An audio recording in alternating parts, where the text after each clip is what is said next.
Here in the pool area, we actually had a couple of issues we had to deal with. One was privacy from the neighbor's house behind us here into the pool. So we added this Dalbergia sisu tree that will eventually grow up and fill this gap that's in between the trees. The other issue was they had a lot of plants in here that were very frost sensitive. Everything was overgrown, but really all the way into early summer, it still had that frost damage and looked kind of dead. So we added more plants that would give them color and wouldn't be quite as frost sensitive throughout the garden area. We wanted to clean this up to give them less maintenance too. So we've got an eremophila here, which will give them some nice purple color. There is a fairy duster over here, which will give them some red color. And there's actually a couple of other small plants, the salvia greggii, the gopher plants, which will fill in nicely. These things are not frost sensitive at all. In fact, these bloom really pretty in the early February area with a nice yellow bloom. Now, another thing that we had to do here was give them some protection from the main house to the pool. So we added this gate and wall. So it's completely separated the old courtyard, which was open to the main house, which was also open to the pool. So their grandkids now have a little bit more security. After making a few changes to this pool area, we achieved the updated look and low maintenance yard the homeowner wanted.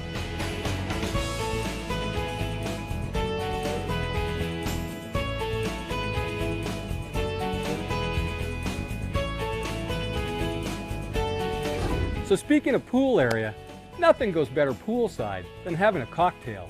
So let's head over to the Last Drop and get a lesson in mixology. Hi, welcome to the Last Drop Bar. My name's Travis Nass. I'm the spirit guide here. Today I'm going to be making a couple cocktails for you. First we're going to start out with the whiskey sour. We're using our house selected Buffalo Trace single barrel edition. I picked out myself from Kentucky. We're doing an ounce and a half of that. A little turbinado syrup. Turbinado syrup is a raw sugar syrup. It's more, it's a lot closer to what they would have used back in the late 1800s when mixology first started. And then another 3/4 ounce of lemon juice with it. It's super simple drink, super delicious, and it's going to be fantastic any time of year. Real refreshing.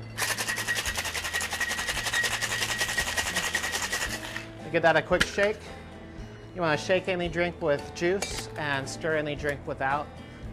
The shaking really wakes up the juice and gives it a little bit of natural effervescence. See that little foam on the top there? That's from shaking it.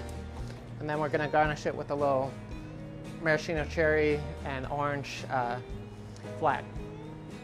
I came to the Hermosa Inn is really to revamp their cocktail program, and kind of my whole philosophy in doing so is I use kind of classic cocktail philosophy and then add seasonal ingredients to that.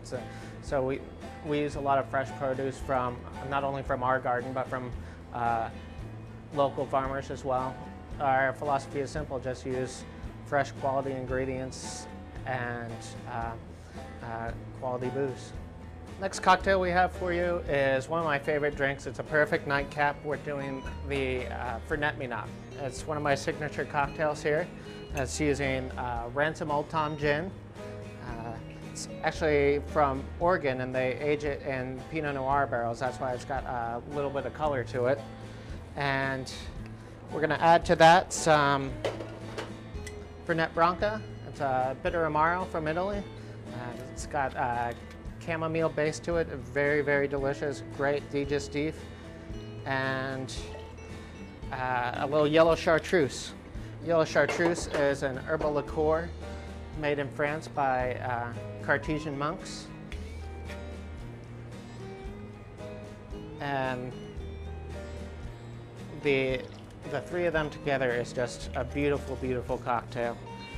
And to finish it off, we're just going to use a little bit of Arizona Bitter Labs Sunshine Orange Bitters, about 18 drops of that. Since this is all booze, we're going to stir it, and that's going to preserve the viscosity of the cocktail. It gives it a real nice silky texture that's really what you're looking for when you have a stirred cocktail.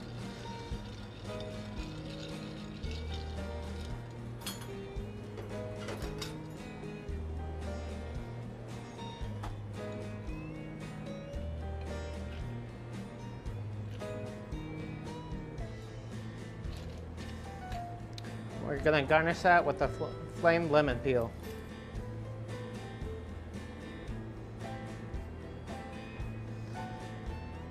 What this does is it caramelizes the essential oils in the citrus and gives it a nice, real floral bouquet of that citrus. Cheers.